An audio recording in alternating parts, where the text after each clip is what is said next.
Welcome, ladies and gentlemen, to another episode of Dino Times. I'm your guys' host, Dakota Morgan, coming to you from Phoenix, Arizona. Today is a special episode because we are looking at Primitive War. I know I've done reviews in the past for Primitive War 1, the second one, Infernal, and now we are looking at the 1.5 book, Dispatches. Of course, though, folks, this is not a heavy spoiler review for the book, but of course I do want to say is make sure you guys go pick it up on Amazon right now, or ebooks. Pick it up on there and definitely make sure you read the first book first and then read the second book. It's a little bit helpful. This is an in-betweener. It's shorter than the rest as well, so it's very interesting. And I absolutely loved it. Spoiler alert, but there will be some spoilers in this review for Primitive War Dispatches. Just fair warning, wanted to get it out there. Diving right in, though, is we're going to talk about first the dinosaurs. Actually, you know what? Let's dive into the story. Yeah. The Primitive War 1, or Primitive War Dispatches, follows the group known as Stalker Force, which is led by the survivors of, if you live to war, some of the survivors of the first book, as well as, some reoccurring characters from the first book that may or may not be part of that group. So, like I said, try not to spoil anything there, but all you need to know is people do return. So, it's a whole continuation storyline. It does take place in the Vietnam area and the valley and such that the first one took care of. And really, it takes place in the valley still, again, but it's more world expanding than the first book.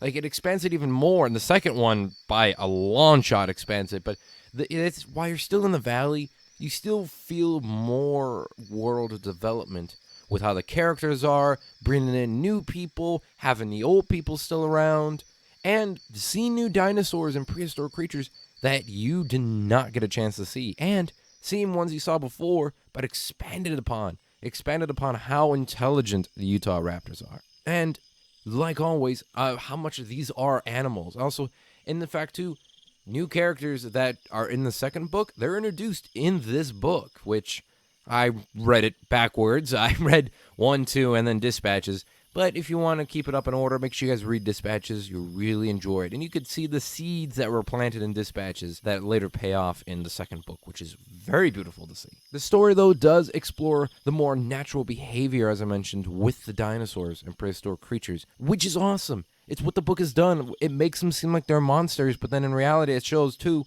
no, they're just monsters in our eyes. These things are just being animals and themselves, because they would be, dinosaurs come back, they're just going to be on their own. They're like, we're going to do our instincts. That's how it would be. Oh, it's great. Oh, it's absolutely great. The new group is amazing. I knew him from the second book still, but Stalker Force is amazing in what they do. The stories that are in there in each chapter with new dinosaurs, some, new to us, sort of not new to them, and following some of the ones from the past.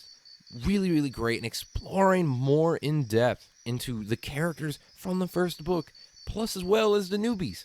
Overall, Ethan Pettis, excellent writer, deserves an award for all this shit. This story, though, does answer the questions that you may have had at the end of the first Primitive War book, like, hey, how are they going to work with the dinosaurs now? Like, containment, making sure people don't start dying. We still have the Vietnam War happening around us right now.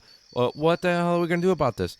This, though, is really answered. All your questions are answered, and the government response, the top secretness, everything getting out in the world, other soldiers seeing shit. Like, it's all explained perfectly in here. Of course, too, though, Ethan does not hold back, and it is gruesome in some spots, very horrific in some spots, in a cool way, though.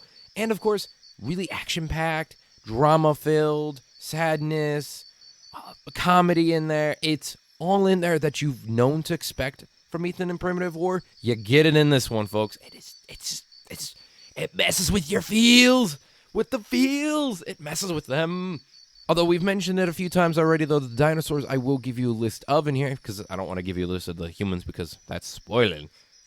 The list of the dinosaurs you can expect to see are Cryolophosaurus, Armagosaurus, Rex, the Tyrannosaurus Rex, the family from the first one, Utah Raptors, Caprosuchus, Quetzalcoatlus, Eutyrannus, another new one, and Triceratops, just to name a few.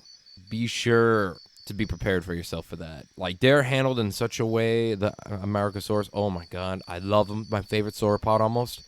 done a video on the history of them. Go check it out on previous episodes of Dino Times, because they have a very interesting history.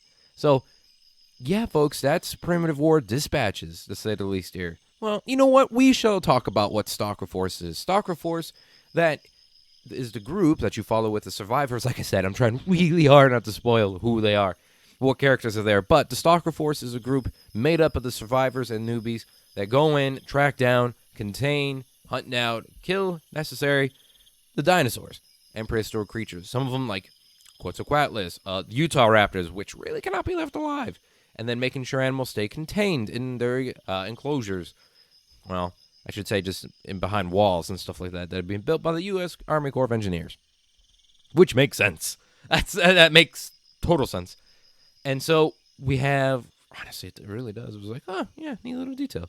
Stalker Force's job is that, and so you're following them through this adventure, plus, a few other side quests as well, too. But Stalker Force, if we lived in the Primitive War universe, at least the beginning of it, because in 2 you find out you really don't want to.